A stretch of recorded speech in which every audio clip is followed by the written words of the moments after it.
Ethereum is breaking out, as you can see right here, but so are a number of other altcoins like Ondo. Look at this massive pump on the 4-hour candle. We see Aerodrome bouncing off that key level that we pointed out over the last several months. And this is, I mean, beautiful breakout now, retest and pushing up. Absolutely beautiful. And then what else do we see?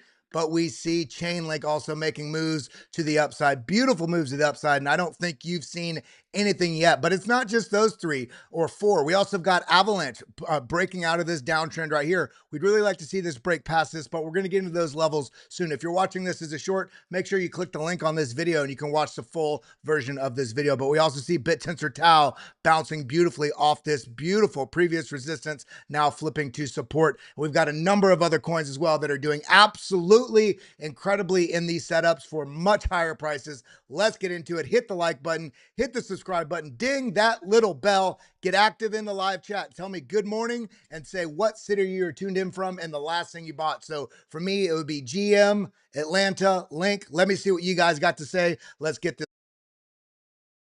Bitcoin, pump, altcoins, pump. I've been preparing for this. Can't nobody tell me nothing. Bitcoin, pump, altcoins, pump. I've been preparing for this. Can't nobody tell me nothing. Bitcoin, pump, altcoins, pump. I've been preparing for this. Can't nobody tell me nothing. Bitcoin, pump, altcoins, pump. I've been preparing for this. Can't nobody tell me nothing. SEC and its policies rely on whatever Gary thinks. Bitcoin's a flight to quality. I heard that from Larry Fink. Every hour losing purchasing power on foolish shelter. It's not our fault. Blame the coal. It's the political cowards. When it comes to gas, our purchasing power just got cut in half. I sit back and laugh, open my bag and fill it with stacks and sats. Bitcoin pumping, altcoins pumping. I've been preparing for this. Can't tell me nothing. And I believe crypto will play that type of role as a flight to quality. We are hearing from clients around the world. Bitcoin, pumping, altcoins, pumping. I've been preparing for this. And I believe crypto will play that type of role. Bitcoin, pumping, altcoin, pumping. We are hearing from clients around the world. Can't nobody tell me nothing. Crypto, depending on how you think about it. And I believe crypto will play that type of role as a Can't flight nobody to tell quality. me nothing. Bitcoin, pumping. We are hearing from clients around the world. Prepare for this.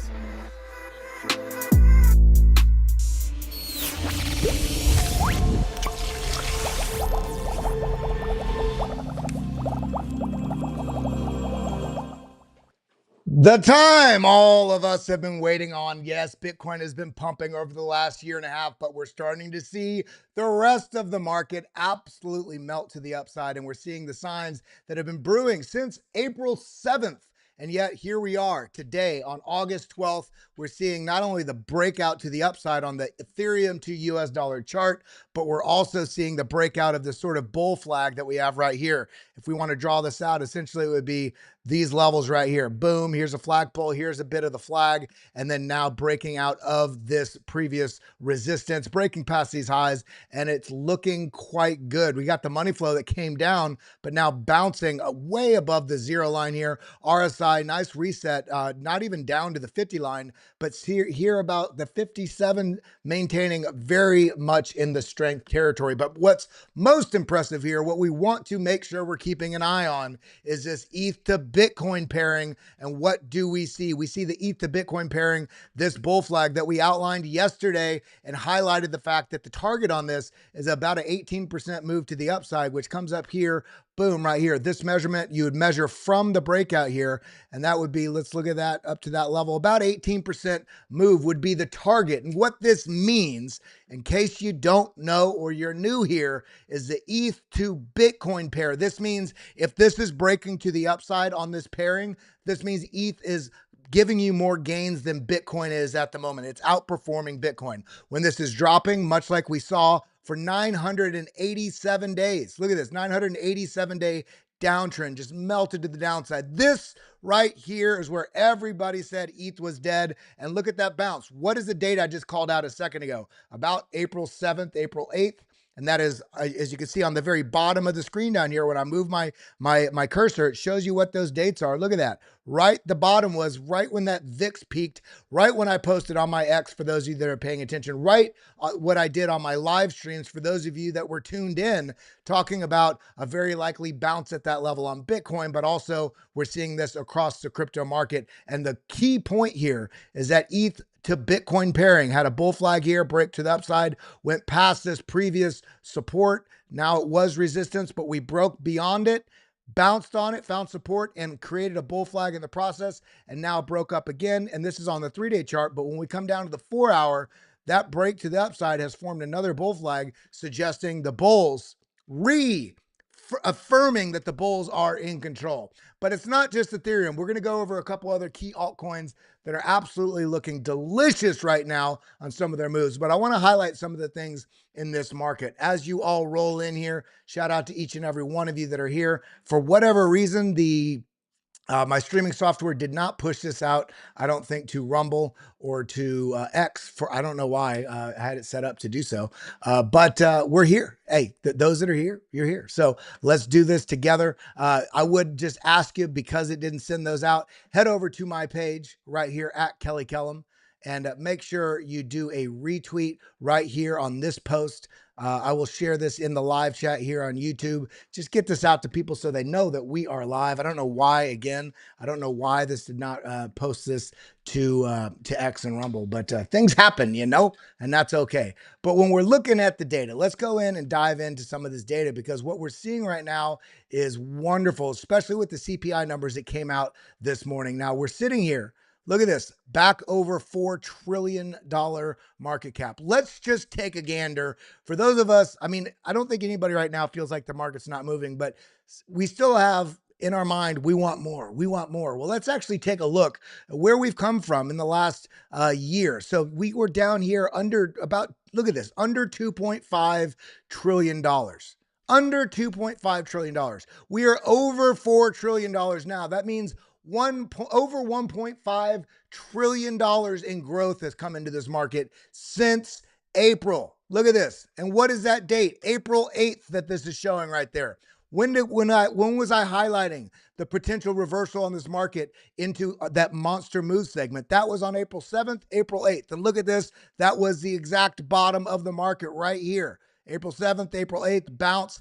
And now we've seen $1.5 trillion or more come into this market, breaking to new crypto market cap all-time highs. This is absolutely fantastic. Hit that like button, hit that subscribe button, ding the bell, share this out to your friends and family, because this is what we need to realize. This is so gosh darn good for what we're seeing. Now, when we dive into some of the things that we want to share here, we got the CPI data.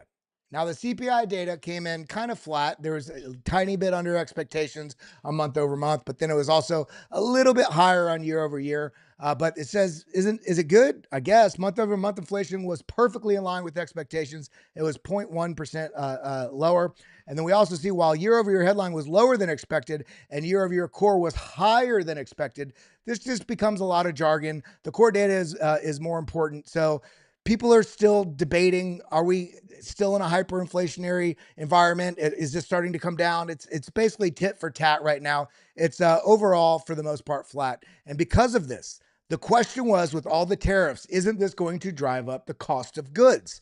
And because we're seeing things relatively flat, and the job numbers got revised down, the Bureau of Labor Statistics, that actually puts the FOMC meeting that's coming in September more in line with the bets here coming in much higher now for, look at this, September rate cuts coming in now at almost 90% likelihood for these rate cuts. And then when you extrapolate this out, let me reload this. When you extrapolate this out into October and November, October and December, okay, look at this. After the rate cuts, this is now settled further to the upside, 94.4% rate cut possibility in September. But when we go to October, currently we're at 425, 450. So now this is showing a 62.4% of a second cut. And when you go back out to December, this shows that we have not only the second cut, but also a 50% likelihood of a third cut. So this would be phenomenal for markets. And I'll show you why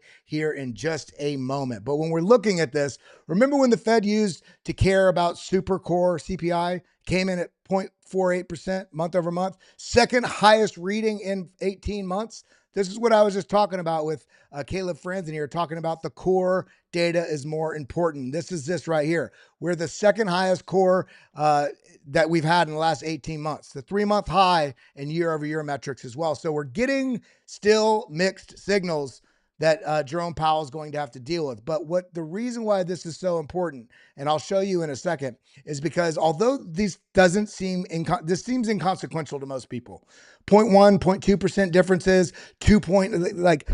almost nobody really understands this. But when you look at this aggregated out over time, you start to see a different story. First off, they really want to bring this down to this 2% trend line, right? So on the one hand, we're seeing data that suggests, and all of this interest that we're paying in the US, all of this interest is causing this quantitative tightening to help prevent more and more inflation. But while that's the case, we have such an exorbitant amount of inflation that came in so quickly following COVID because of all the world shutting down, and then all of that consumer price inflation because of all of that stimulus that went out to the broader public. That's not what you want to see because people feel it immediately in their bank account. So there are people like Charlie Bielello says monetary policy should remain tight until the 11% additional inflation we've had since January of 2020 above the 2% trend line is erased. So although people want to hate on Jerome Powell right now, it's not just him that sees this. There's a I think people just have to, unfortunately, get used to the higher prices. We're not going to go backwards. The prices are never coming down unless we have a major market crash.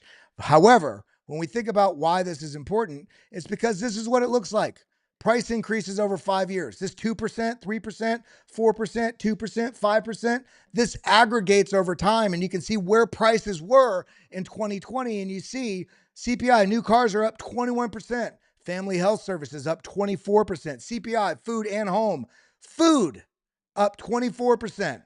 Shelter up 27%. Food away from home. This is restaurants. 30% up. Used cars up 32%. Electricity up 37%. Transportation, you guys get the picture here. Dozen eggs up 157%. So this is why these small incremental changes, as they aggregate over time, just like if you are investing, you get compounding on these interest rates that can either positively affect your investments or negatively affect your cost of living. These things work the same way, whether it's for the benefit or for the destruction. And unfortunately, I don't think we're ever going to really bring down, basically bring this back to where we were. But this is why things feel so expensive. And this is why they're trying so hard to thread this needle of not crashing the economy, but also have a good monetary structure and, I got a burp, a good monetary plan to keep things as tight as possible without also crushing industries. But things are getting interesting. Now, why does this matter when we're talking about crypto? The reason why this matters when we're talking about crypto, and I don't know where the heck that tweet was. I just put it here somewhere. Hold on a second. I'm just looking at these. God dang it. Hold on one second. I just had it bookmarked here somewhere. Oh, it's on my page. Give me 1 second. The reason why. Okay. All right, so the interest rates came in today, and everybody's wondering, if you're in crypto, why the hell do the interest rates matter on debt and on all this stuff going on? It's because of this. Because here's why. Lower rates drive investors to risk assets. When you have a softer monetary policy, especially when you're pivoting from quantitative tightening back towards quantitative easing, that brings the risk environment back. Tons of new liquidity starts to flow into the markets, and crypto prices AKA risk assets, all these crypto that we're holding, including Bitcoin, shoot up. Higher rates have the opposite effect. So if we stay at the level that we're at now, or we start increasing again, that would put a tightening effect. And the tightening means less risk appetite. The loosening effect, meaning the rate cuts, means basically you're opening up this appetite for risk assets because that tends to pump those markets. So let's go ahead and, although CPI might seem boring, realize how these broader things on the global financial stage, especially with what's going on in the monetary policy in the US, they have a direct impact on the sentiment, especially of big money investors, about where to put their money. Now, Bitcoin is going to be the winner regardless, but this is one of the reasons why alts have not performed as well. One, Bitcoin has sort of been the star of the show over the last year and a half because the corporate world has opened up to Bitcoin because there was regulatory clarity. And we saw all these Bitcoin treasury companies launching out. We saw the Bitcoin ETFs breaking records of any asset that's ever existed, putting it on the radar of people that were also just naysayers for the life of Bitcoin up until that point. So there's all this capital attention on Bitcoin. And now we're seeing this sort of extended cycle play out where ETH was dead and we're never going to get an alt season. Now it's pivoting back to where now we have the Genius Act. Now we have the Clarity Act. We have the market structure bill coming to fruition. We have appetite, real appetite, big money appetite pouring in to Ethereum. So we're going to be talking about that because Ethereum is going to be the bellwether for what we see in the rest of the altcoin market. So let's dive in. Everybody, if you're new here, I can guarantee you, if this is your first time, this is not going to be your last time. Welcome to the BitLab Academy stream. Shout out to our channel partners, Bitcoin IRA. Make sure you check them out. It's a great way to basically save yourself 20 to 30% tax hits on your day trading if you're trading, or even weekly, whatever. If you're trading short term, if you trade up to 80 different currencies here, cryptocurrencies, altcoins, some of the main ones we talk about on this channel all the time, you can do it in a tax deferred status in your IRA. So make sure you give them a call over at 1-877-936-7175. Again, that's 1-877-936-7175. Let them know Kellam from Discover Crypto put you onto it and they will take care of you. You will get up to $1,000 reward. So ask them about that as well. I just wanted to shout that out because take advantage of any ways you can save yourself these tax hits on your trading, especially if you're trading altcoins into Bitcoin that you're going to do later this cycle. Why not save that 20% tax hit? Now, also shout out to Arculus, the best crypto cold storage solution out there. Head over to Get Arculus, which is spelled like it is on the top right of that screen up there, getarculus.com. Use code BITLAB20, BITLAB20 for 20% off. Now, let's dive into the data because we've got some great things to talk about today that's shaping up for some monster gains in this market as we're looking forward now, especially with the world opening its arms and such I don't even know the word, egregious capacity towards Ethereum, but then also to the rest of the altcoin market. So my question is, hey, Kel, any AVAX AI plays I should look into? Well, we'll have to look into that for you, Richard Polanco. Thank you for the question. Pre-Rich, how you doing? 1-877 cash now. If you need a structured settlement and you need cash now, just trade crypto, tax deferred right now. That just popped in my head. Granny's Garden, Ugin Sky, I see you all in here. K-Jam, what's up? How you doing? Alexandra G, that guy, Theo Rodriguez, Kenny Carnial. We got the crew here, baby.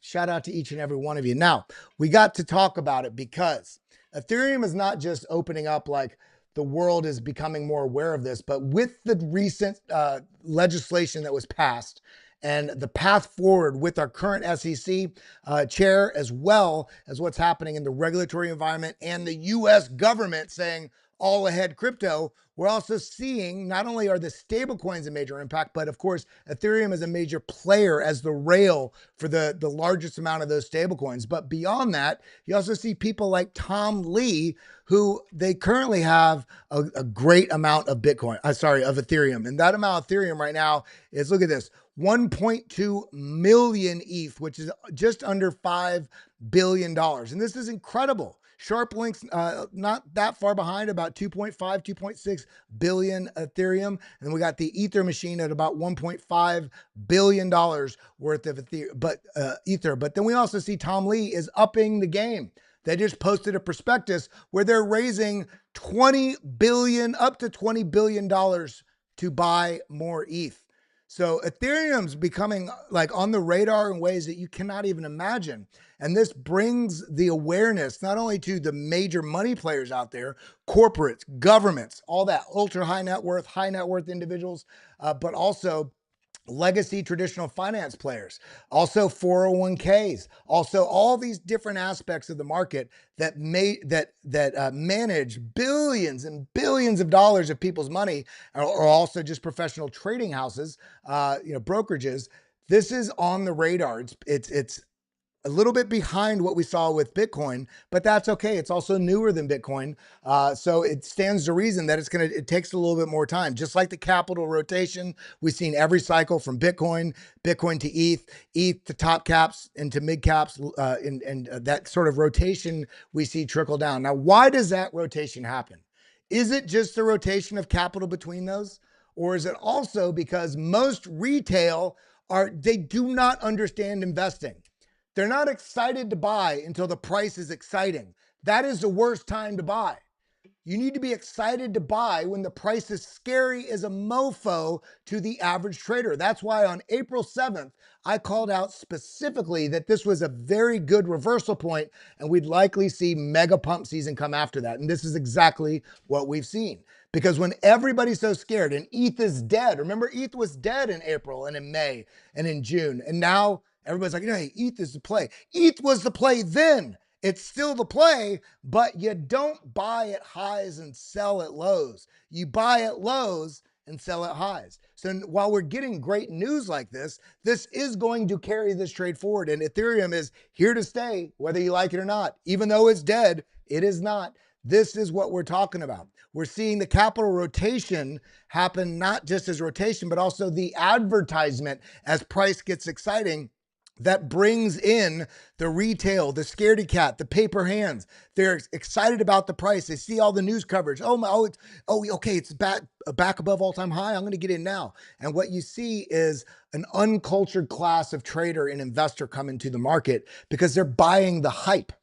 And when people are buying the hype, then that then bleeds over to other people that are also buying more and more risky plays, in addition to the capital rotation. So it's a double whammy that we see in this market when prices start going up and you start seeing this acceleration that creates that parabolic effect in price action. So while this is super exciting, this is great for the market, let's pay attention to some of the other data that's out there. We talked about this, we talked about ETH strategic reserve, but we also see that institutions just bought more than $1 billion worth of ETH in a single day. And as DZ put it from Discover Crypto, a single day, that actually is comprised of about 8 hours.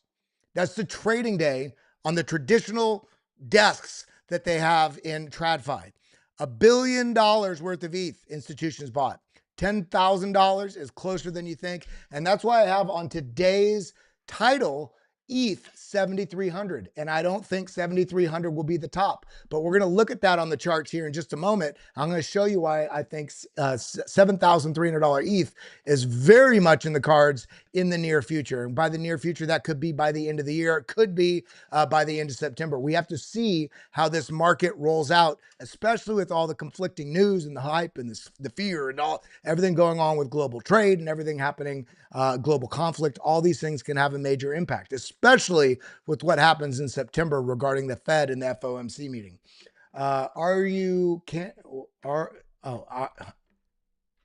Sorry, I could not read your comment there. Ben McCosh, my boy, how you doing? Old roommate of mine, music fam. He's out there in Thailand. Shout out to you, my friend. So let's continue on here because we got a lot to talk about today, especially considering with where we're at in this market. So yes, institutions just bought $1 billion worth of ETH in a single day. The appetite is opening up in ways that we cannot even understand.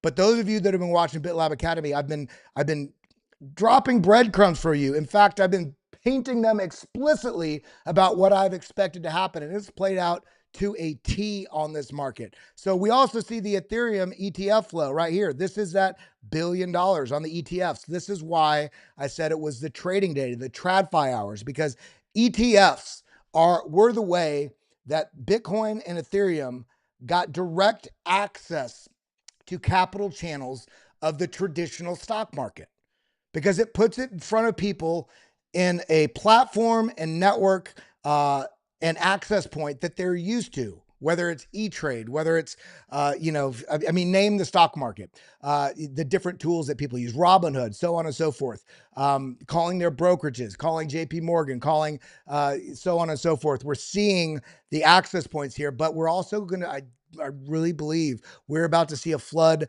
of new users come into the actual crypto space as well. But this is absolutely phenomenal to see these types of capital flows for Ethereum, because it's waking up the alts. And I'm going to show you those in here a second. But it's not just Ethereum that's pumping like a mofo right now. We're also seeing, look at this, Norwegian sovereign wealth fund boost Bitcoin exposure 192% to $844 million.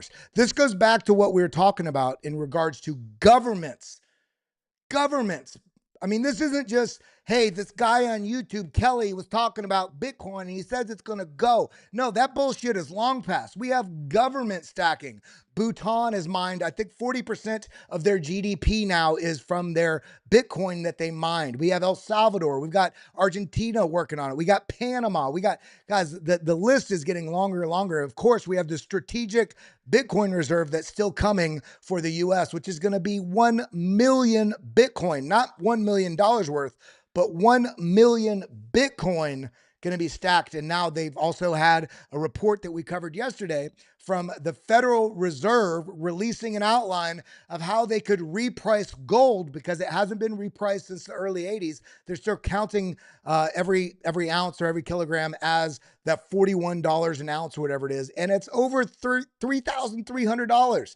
That repricing would create a huge amount of capital that would be budget neutral to then roll over into purchasing Bitcoin. Do you understand how bullish it is that the Federal Reserve is discussing what they can do to reprice gold so that we can get access to Bitcoin on a budget neutral way? This is, compared to where this was 2015, 2016 when I got in, this is mind melting. The fact that anybody is worried at Bitcoin at this price tells me they haven't looked at an ounce of data that matters. Don't listen to Dave Ramsey bullshit. Don't listen to CNN. Don't listen to any freaking mainstream news media. This isn't just for Bitcoin. This is for any news you get anywhere, because all that stuff is complete and utter nonsense. All it is narrative shaping for somebody else's pocket. If you want to make sure that you can take hold of your future and not have it be shaped by some other big pocket, institutional pockets, banks, pharma, all the nonsense that we've seen over the last,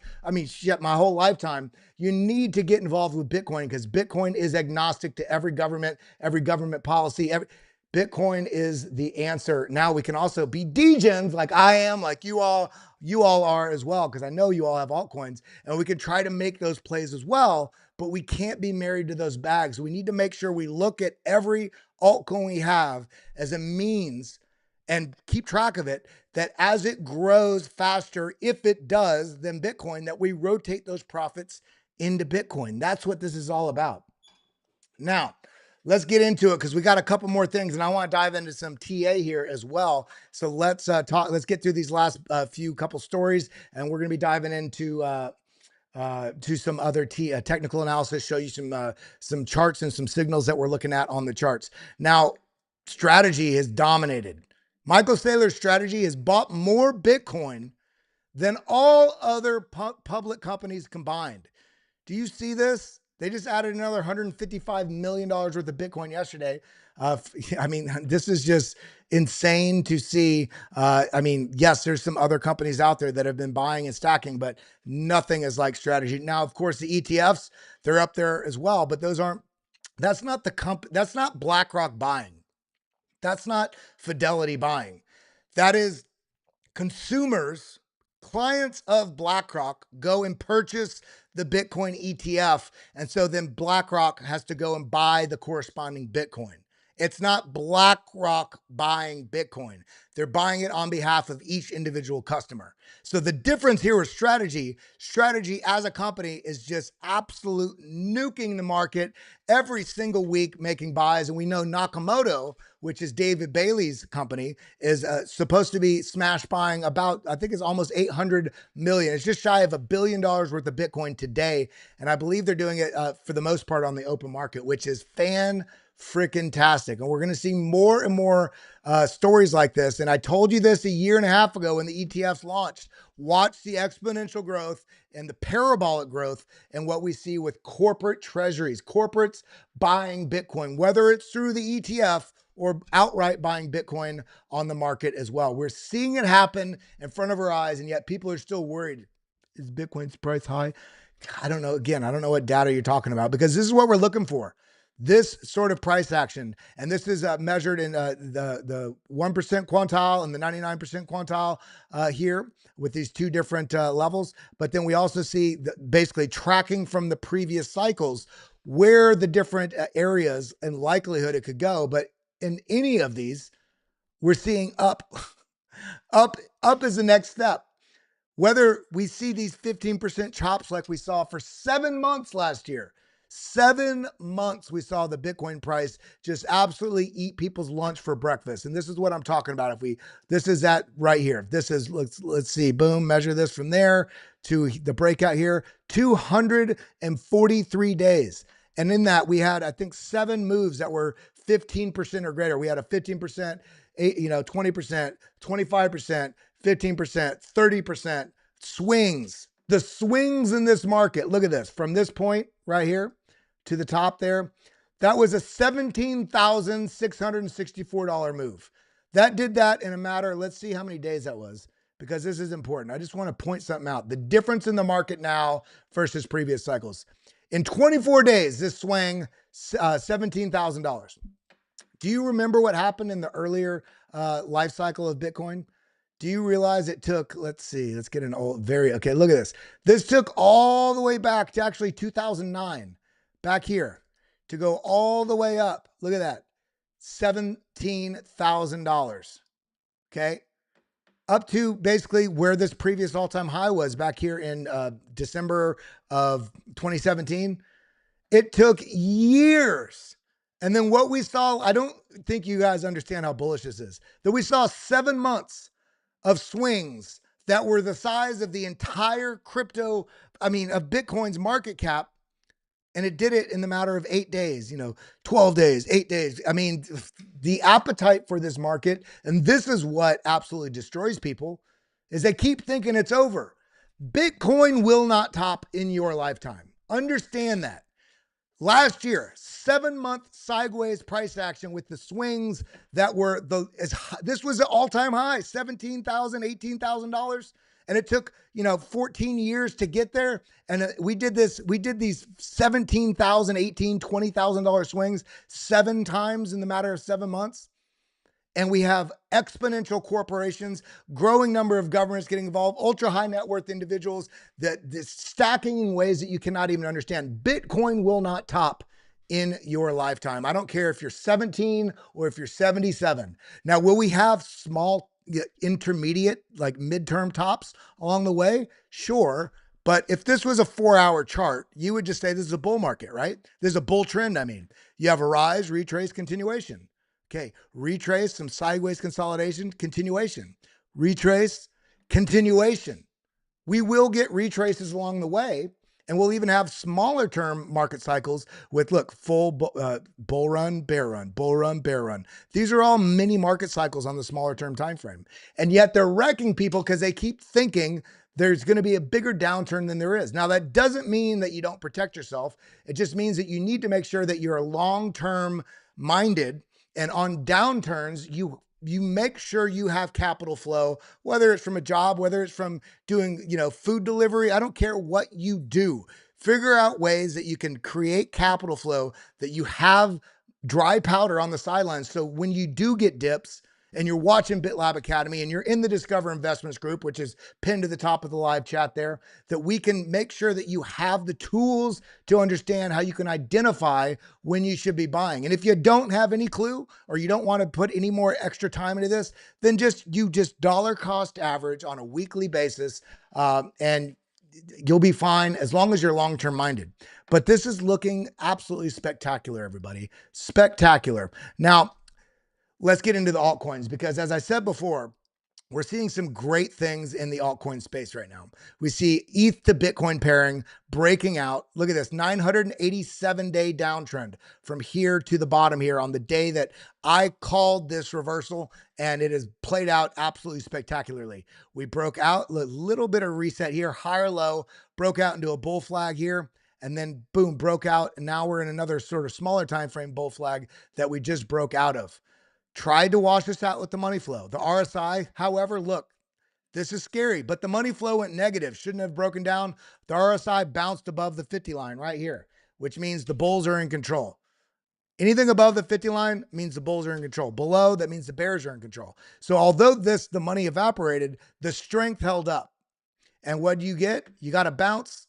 Boom, right here at the bottom of the bull flag. So it didn't even break out of the bull flag. And now we're breaking to the upside. And this is giving the strength, this sort of confidence in the rest of the altcoin market as well that we're seeing. Look at this.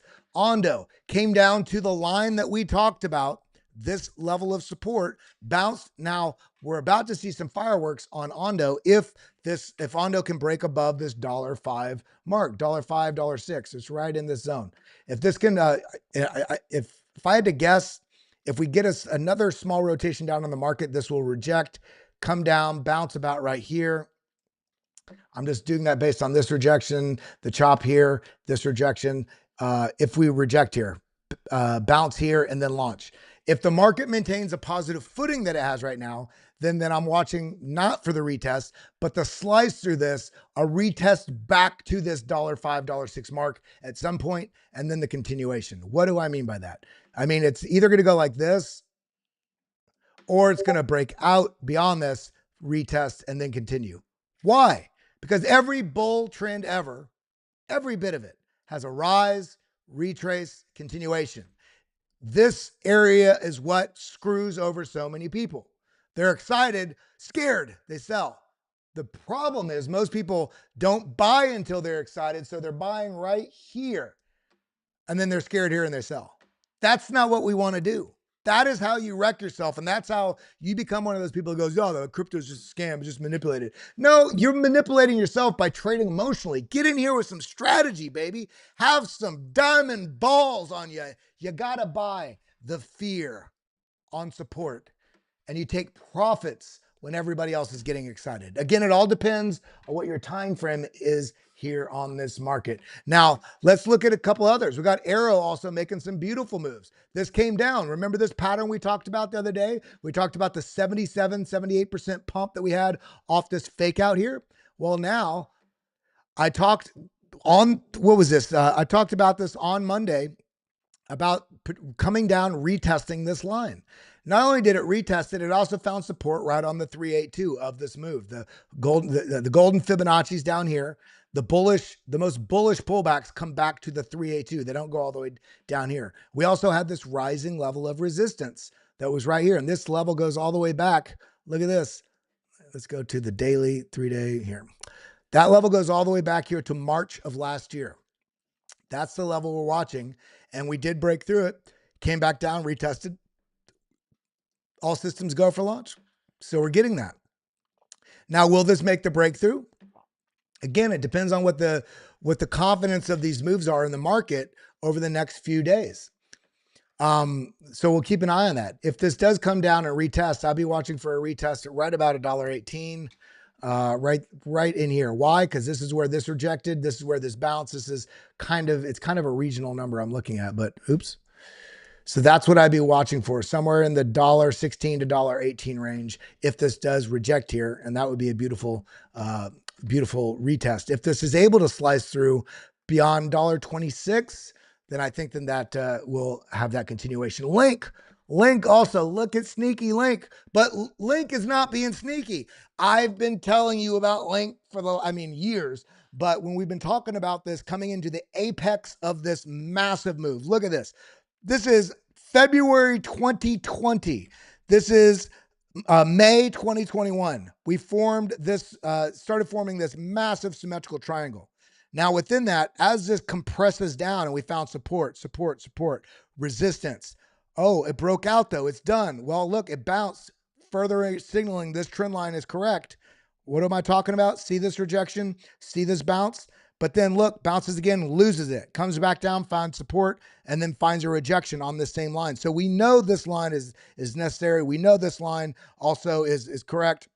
And then we pushed into this compression where the volatility started getting compressed within this. Oh, and then boom, breakout into the level that we had already marked out, came down, retested. Like I always say, watch for the breakout, retest, launch. Look, breakout, retest, launch is exactly what we're getting. Now we're at 23, just shy of $24 here. What we're really watching for Link though, is breaking beyond 30 bucks. 30 bucks is going to be great because our next target is 37. And beyond that, the next one's 54. So 54 is important because it's the previous all-time high on Link. And once we get beyond that, then we start talking about the projected targets we have up here. Basically 93 bucks. Next target up about 200 bucks. The next target up about 350. Where do you think Link's going to go this cycle going into next year? Where do you think Link's going to hit as an all-time high for this year? Even if it continues next year, what's the highest price point you think Link will hit in 2025? I'm curious what y'all's thoughts are. But look at this on the 3-day. Look at this explosion in capital flow here. This probably has something to do with some of that legislation that just passed, the Clarity Act, the Genius Act, all these things, because in many ways, there's already legislated need for proof of reserves, and Chainlink is also discussed in those White House reports on digital assets.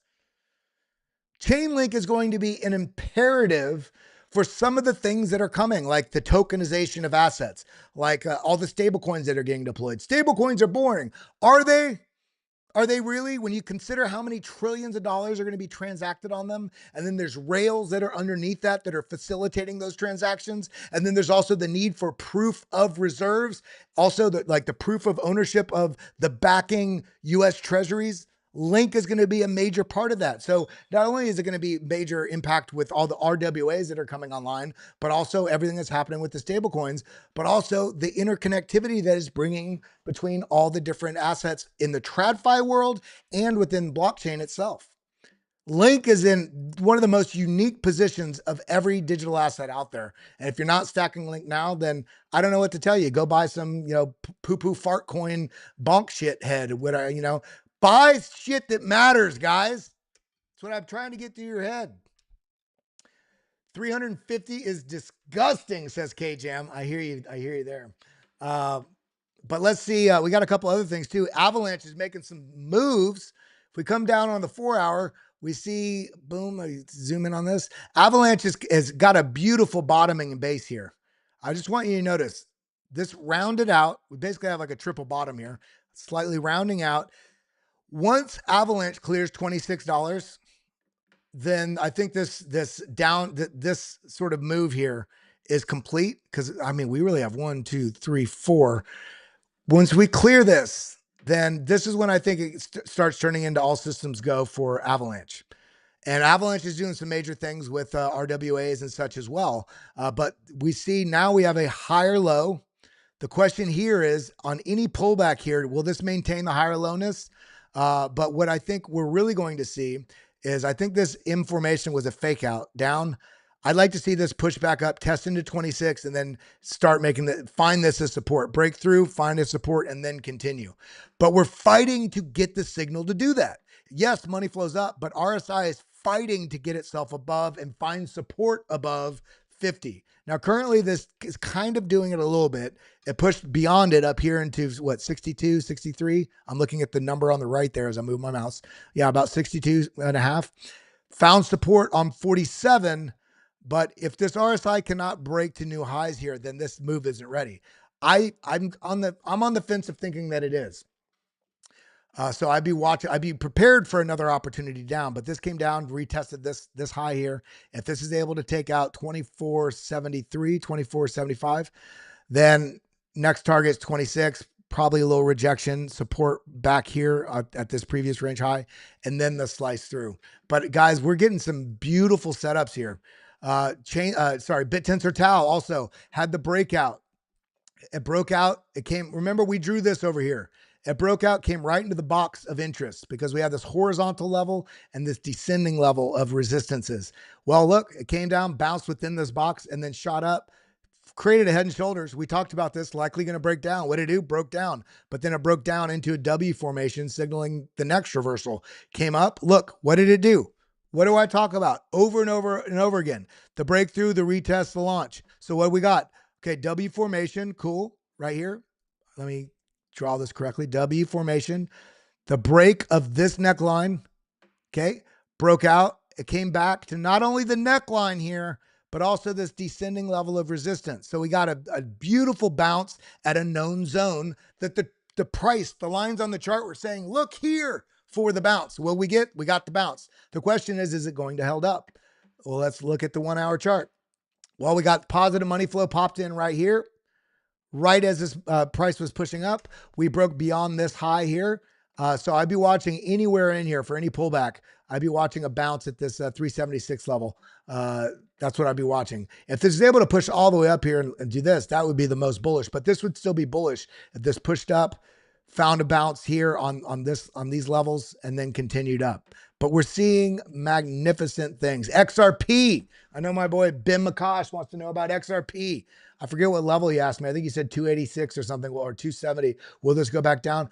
I'm not really sure. The appetite for XRP right now is off the charts because they just got everything, not only all the news headlines, it might be clear. No, this is the SEC, the Ripple Labs. They have fully confirmed the lawsuits are done and over. Boom. The question is this going to catch the bid? And they have an insanely strong community. The question is going to be, is there going to be follow through, which there's a lot of expectation about the follow through about some of these banking licenses, the integrations with, because there's been all these different things that have been fluffed up. Some could be true, some could not. So I think there's going to be some eyes on that. But XRP, I think, is in a good position where it's at right now. That's the 1 hour chart. Let's look at it on the 8 hour. We got a beautiful melt to the upside into a bull flag, sort of falling wedge, broke out, came back down, finding support. I would be watching for a break above 339 right here, this previous range high. And then what's going to be most important is breaking beyond 365 and what sort of momentum we carry beyond that. But I'm very bullish on this. If this does break down from here, I'd be watching 294. Really, I'd be watching right at the $3 mark. If we lose that, I think you're going to start to get some pretty deep fear. We could see a move that comes down. God dang it. We could see a move that comes down to about, 264. But I mean, I think there'd be something bigger going on if the price came down that far. Let me scroll through the live chats. Cool. What else we got? We got BNB also. Look at this. Beautiful, beautiful retrace bounce. Cool. Well, we already just hit all-time high on BNB not so long ago. It was on, these candles here that we did break into all-time highs, came back down, and now pushing back up. And again, with BNB, one of the largest exchanges out there. If you don't hear a lot about it, and some of your influencers here on the Western half, the other half of the world is using the hell out of BNB. Okay.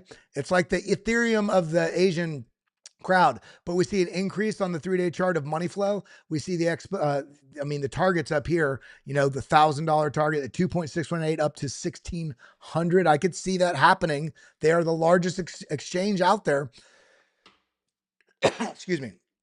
But, what else do we got? We got XLM kind of following what we saw with XRP, but actually looking more bullish. Beautiful bull pennant into a falling wedge here. Boom, breakout. This is the level we're watching at XLM, 50 cents. If we can break beyond 50 cents, I think we're going to be making some strides to the upside. Solana, again, still on this cusp right here. This multi 4-5 year trend line. This one right here goes back to, look, November 2021. And it's hugging it right now because a lot of the narrative focus is back on ETH. Does this mean now Solana's dead? No. Solana went from $8, under $8. Look at this, all the way up here. That's 3,400%. So will Solana still gain? I think Solana is still going to gain tremendously. But right now, capital focuses go with where the narrative focuses go, okay? So right now, Ethereum's in focus. So I think Solana is still going to perform. We'll probably still get some pumps. But if you look at the Solana ETH chart, you can see it's descending. It's bleeding because Ethereum's basically taking that capital focus at the moment. So it might be giving you a good opportunity to find some good prices on Solana for when this chart rebounds and then again overtakes Ethereum. Because look at this. Look at that. 3, 4, all the way up to 700% gain against Ethereum. So what do we see? We see rise, retrace, continuation. So you have to be aware of that. Cardano, beautiful falling channel here. We have a falling broadening wedge, broke out. Falling channel, broke out, came down and retested it.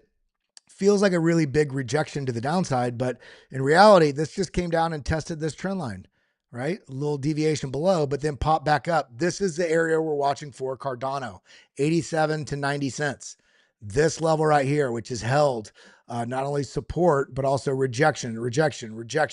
If we're able to, and look at this beautiful roundingness on Cardano. If this is able to break out of this, the next level I'm watching up is it's another box. It's not really a defined level. It's about this zone right here, the $8 to $13. The next level up, $32. And then I think it's going to be some nice melting to the upside. Dog. Got to talk about the dog coin. All right. Well, we have this beautiful downtrend, right? Oh, beautiful downtrend, kind of formed into with this previous falling broadening wedge. Ended up being support here, but deviated down, right to the level this was before. Bounced back to the upside. It's right in the target zone that we talked about right here. If dog is able to clear about 00375, 00378, this zone right in here, let me put a little marker here. We'll hold ourselves accountable with what we're charting. If we can clear this, I think we're going to have a pretty big move to the upside. Up into the 4.2s. The next level up will be up into the 5.2s, which is not small gains. And let me just say I'm irresponsibly long in dog. Just note, there is a publicly traded company out there, C2 Blockchain Inc., which has 207 million dog coin, and they're stacking into a dog treasury. I'm not bullshitting you. It's a meme coin, but it's on Bitcoin. They're betting on, just like I'm betting on, that as new retail comes in, and we see a huge flood of capital coming in, there's going to be a flight to quality. And dog it's the best quality of any meme coin out there because it's on Bitcoin and because of the way it was released. There's no paid KOLs. There's no paid team members. It was evenly distributed to all the runestone holders. And it's, at this point, there's no big allocations to like this hidden cabal. No, it's just people buying. It's about 100,000 holders, and it's on the best chain out there, Bitcoin. So I'm expecting this to at least hit 1 cent. In fact, I think if I had to bet on it, it would go up to somewhere between 3 to 5 cents. If it could go well beyond that, and I'm talking about this year. So let's talk about what that looks like, because when we're looking at this, it looks like a little bit of inverted head and shoulder. If we can clear this is not a small gain from, let's say from this bottom just to this, that's 100% gain. And this is just a start. That's only half the way to 1 cent. If we go, for those of you that were buying down here, when I was talking about what was happening on price action, from here up to, that's a 300% gain. If we get up to, 3.5 cents, and look at that. I didn't even realize that I marked it out. That would be from those lows that we talked about. That would be 1,200%. If we get up into the let's see, what's this? 34 cents. Hey, man. Let's see.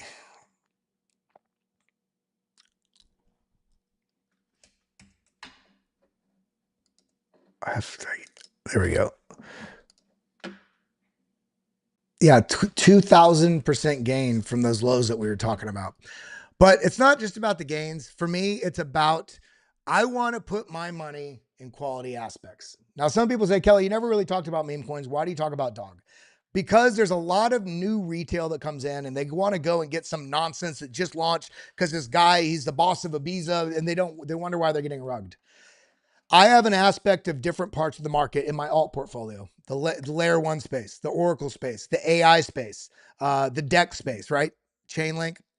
I have Ethereum in one of my portfolios, bittensor for AI, Aerodrome for the DEX space.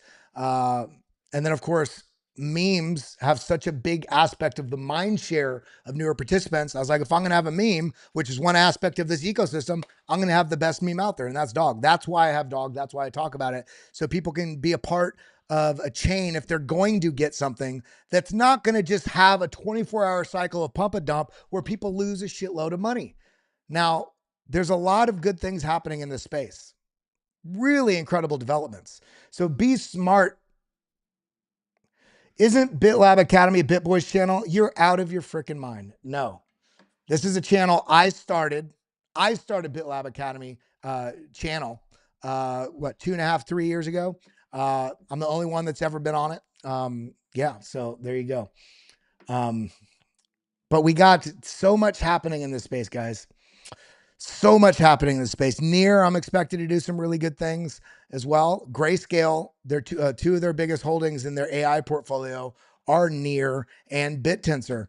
I think they have a little bit more Near actually than bittensor as well. And this is a beautiful W pattern here, kind of retesting back down. If we can clear $3 on, just about 308 on Near, I think this is going to be taking strides up to these, 345 and then up to 460s, stuff like that. Near's not dead. Near's not dead. I think they have some really big developments that they haven't rolled out yet. I'm telling you that I may have some inside knowledge, but they've got a lot going on there. Near Morpho also. Let's clear up some of these charts because we got too much going on. Let's delete this as well. Beautiful. I mean, look at this. Move up, V-shaped recovery, back down up to here, right into this resistance trend line. If this can be cleared, then we're watching. I mean, I think Morpho is going to have a pretty darn big run. Really big run. Aptose also. I got to give it to Miles Deutscher on this one. He's the one that put me onto this. This Aptose, I mean, look at this. And by the way, I haven't looked at this chart until today when I saw Miles's post on it. But we drew this like over here. This is where we drew the line from. And we talked about this coming down and retesting like this. I'm not joking. Look at what this has done. Almost to a T. This is the barrier to entry for the bulls. If Aptose can be taken out past 561, then I think this is going to be swinging back to the upside of this. And then we're going to get the real run on Aptose, which would be beyond 15 to 17 and an extension beyond that. But at minimum, we have a major gain from here just to this previous resistance line, 152. This has already oscillated between it several times. Money flow, look at this, popped right back above, going back positive. This is fighting its way to get past back into the bullish zone, as you can see right here. See, if this can get back above this 50 line and start really moving, I think we're going to see some major things there. But we got a lot of wonderful things happening here on what's happening in this market. So everybody stay positive, stay, everybody, if you're not in the Discord, the link is in the top of the live chat here.